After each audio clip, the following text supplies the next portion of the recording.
Hello and welcome to Being Reintegrated. My name is Tim Wright, and here we're going to talk about a document that I recently made available to my subscribers.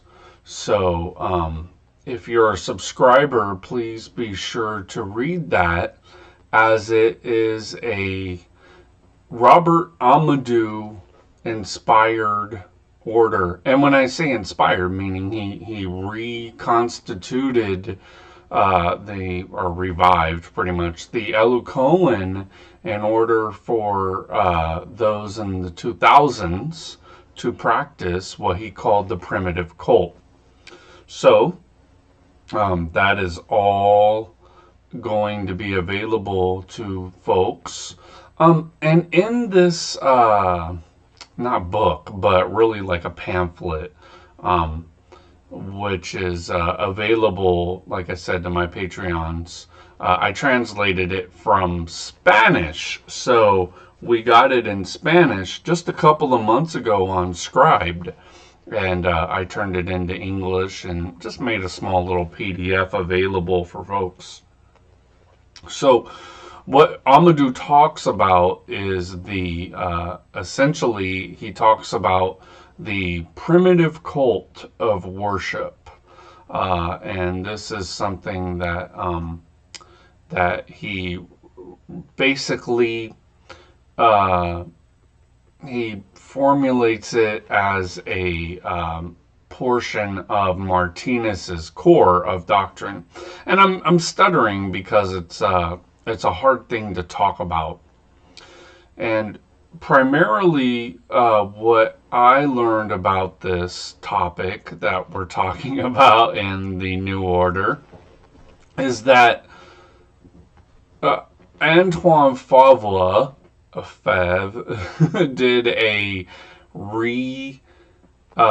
presentation of the salient points of Abbe Fournier's book, which has effectively been translated by Michael Osborne, and it's a really good translation. So I would go pick it up. And the reason why is because it will guide you in your work of what Amadou said the primitive cult is devised by. Okay, that being said, the primitive cult is essentially adhering to the prayer cycle. And it seems like the Elukoan would not do that. However, the prayers were the operations of the order, which you'll read through the new document, the Elukoans of Jose, which it looks like Joseph was the name, but it essentially says that to practice the divine cult, you need to have an understanding of these hypostases, which Martinez was talking about. So, as you all may know, I'm doing a commentary on the Treatise of Reintegration of Beings, and this is primarily what Martinez was doing. Was he was using something that Gerard Gendet calls figurism, and this is basically using a symbol to talk about something else. So his entire ritual structure, his entire prayer structure, his entire version of the Jewish faith is based on figurism. And it's really, really good. So this figurism, oh, I have hair, by the way. This figurism is not a changing Christianity into Jewish doctrines. This is what Amadou primarily says. And it's not using ceremonial magic to replace the beauty of the cult of worship. Ceremonial magic is supposed to remind us in another way, through will, what it is that we're really focused on. So anyway, Anton Favla, which my friend is translating what we believe to be the second part of the book, is in his study, the Antoine's Favla's study, he talks about what was really news to me, and this is something I have never heard of before, is how the three divine spiritual actions, as Martinez calls them, are reflective in the figurism of not only the order but the language of Abbe Fournier too. Robert Amadou goes further into this and says that the prayers of the Elucoan are based on this figurism too, or what Le Forster calls typology. So there's that. I'll tell you, it's the Trinity as expressed through this figuristic doctrine that Gerard Gendet won the VAR award for basically explicating to us all. So here I wanted to read to you from Louis Claude de Saint Martin's Man of Desire, which he wrote as a kind of reflective state on the devotional aspect of those who do the prayers. And so this is the section of effective prayer. Well, first, let me read to you what Amadou said in the new document that I translated that basically tells you prayer is the way to go. Let's see.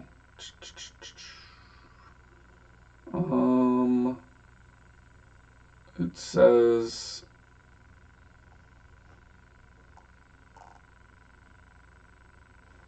I posted it to a friend, so I'll read it from there. Did not Christ himself receive help and comfort from angels during his retreat in the desert, and later during the vigil in his agony in Gethsemane? If the very God-man accepted this help from his Father, should we then reject it, even not call for it as children of the same Father? And if it was through prayer and invocation to the Father that the divine restorer retained these aids, can we reject these same means? So that is really good way to frame what Saint Martin says in Man of Desire. Have you put enough perseverance into your prayer? Oh, this is number 194 if you have the book. I translated it because what happened was there's a lot of materials that are not available in English. So I became a bookmaker and started making books that I wanted to read because no one else would do it. And it required huge funding. So I started making the books that I wanted, which you can see I've talked about, and it's not just like a video to talk about a book I've made, but essentially that's what this system is it's a devotional and reading system. So you're gonna have to open your eyes and read a little bit. Anyway, in section 194, by Amadou, who did these sections, by the way, and titles of the sections, this is called Effective Prayer. Have you put enough perseverance into your prayer to feel what the will of God is? You will soon experience how incomparably loved man is compared to how he is hated. You will feel your body acquiring a gentle warmth, which will eventually provide it with agility and health.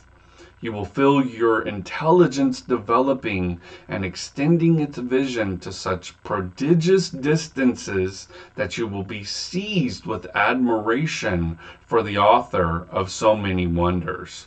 You will feel your heart opening up to joy so delightful that it would burst if they were to prolong. The happy fruits resulting from these divine emotions, having thus invigorated you, will render you capable of invigorating your fellow beings in turn. But can this prayer so effective ever come from us? Should it not be suggested to us? let us just think to listen to it attentively and repeat it with precision. Who will grant us to be like a child in regard to the voice that dictates it to us? In its early age, it is made to pray. All the words are worship to it, which it merely repeats. It is taught the elements of these voluntary, free, and powerful prayers, which it will make itself when it is freed from the ignorance and stammering of its childhood. True image, sweet image of what we have to do with the guide who never leaves us.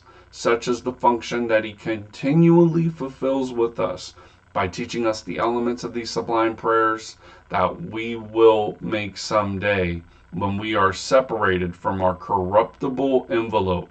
Happy, happy, if our distractions did not so often prevent us from hearing him. I love that. There's so much in that section 194. So you see, something like this has so much in it. It talks about this amazing benefit of prayer. And if you want this book, go to Lulu and buy it. It's a really, really good book. I use it myself. It's not something that I made so I can make other people go read stuff that I'm not doing myself. So Amadu's entire section on the prayers is effectively about the figurism of Gerard Gandet and the overall viewpoint that you're going to get from Pierre Fournier.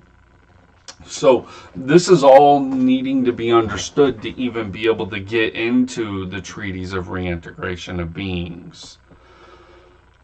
So after he goes into all of these wonderful benefits of prayer, which as I read them to you, it's kind of heartwarming to experience those kind of effects. And, this is effectively, I said that 3 or 4 times, this is effectively what the Westerner gets in prayer that the Easterner will get in meditation and contemplative traditions. They're all doing the same thing. So even if you were to do something like meditate on the Emerald Tablet, you would effectively start to pull in these hypostatic energies and experiences into you. So this was the point of Plotinian reflection in a sense. This is the point of the Yellow Koan. There's a lot of traditions that we could just go off into as spin-offs of this whole vibe of what we're talking about here. So this is primitive and primordial. There's a primordial cult, which it's called, not like cult like you're joining a cult that's going to ruin your life, like some of the cults we've heard of, but essentially it's a cult that gives your life ultimate meaning. So for me, this cult is definitely something that has given me meaning for a couple of decades. And being able to pray with it brings more and more nuance to the experience. It's not like I said the prayers for one cycle of time and now I'm done with that and I can get along with living my life without doing this. That's not what it's about at all. It's just as essential as eating or, hygiene, something like that. It's essential. It's a daily thing that needs to be done. So this is essentially what Amadou did in the 2000s as he revived this brand new primitive cult. Which existed since the beginning of time, and you'll be able to hear once you know how to look for it in all of the materials of the treatise of reintegration. And Amadou specifically talks about the lessons of Lyon. Now, I prefer the Bushman translation, which you can go get on Lulu, because not only is Alex Bushman, a great person and a friend of mine, but they did an amazing job with the Lessons of Leon on this book. It is extremely well made by commentators, both the translators comment and the inline commentary by the late Paul Rana, who made a commentary on it based on his massive study of the Elukoan through not the Ambalane tradition, but the Amadou tradition. Paul Rana really liked the deep level of metaphysical information available in the Elukoan. We talked many times, and though in his social presentation he was much like a Ambalane, in his inner constitution he was very much an Amadou. And he wanted to remain that way the rest of his life. So he did a commentary, an inline commentary on the Lessons of Leon. This is an insider's view of the Lessons of Leon from a very devoted student of the Elukoan and other traditional orders. So you're going to hear stuff from him that you won't hear in just a precisely Elukoan way. Read stuff from him in the inline commentary. I highly recommend this version because it includes the Catherine Amadou inclusions that she made of the later Lessons of Leon that she found in French libraries, which were published very recently in Renaissance Traditionnelle. And it is a very good thing. Also, you'll see in that series of lectures, which Rana left the numbering intact on it, that Amadou kept. So we have a little bit of a tradition going on where you have the numbering from Amadou, who was a philologist, and you have his continuing of that work with Cat Amadou. I always say Cat Amadou for Catherine. And she included a picture from the Lessons of Leon that were not included in Willermose's version, which everybody uses, that has to do with the geometrical formation that you put into your aura every time you do the daily prayer cycle. So this is what the Treatise of Benedictions is about. And if you're well informed of the Elukoan literature, you'll know that after the sacrifices and expiations and all the theatrical worship, that's essentially what the Green Book is about benedictions. So that is one of the main reasons why I translated both Man of Desire and the Koan instructions of Saint Martin, which were the hidden ways that Saint Martin was talking to the Koan group of the Elukoans. Now, you have the divisions of the porch, you have the temple, you have the Koans, and then you have the Grand Elect and the Rocroi and everything. There's so many divisions, but the point is that these instructions were given to insiders by insiders. So we can't abandon their words. Anyway, so it's really great to be able to have this brand new document, which was translated from French into Spanish, and then which I translated from Spanish into English for my Patreon subscribers. Super excited to revive the primitive worship and primordial tradition. So I hope that you're taking advantage of those resources. It's a minimal contribution, so I can keep making you videos like these. Bye.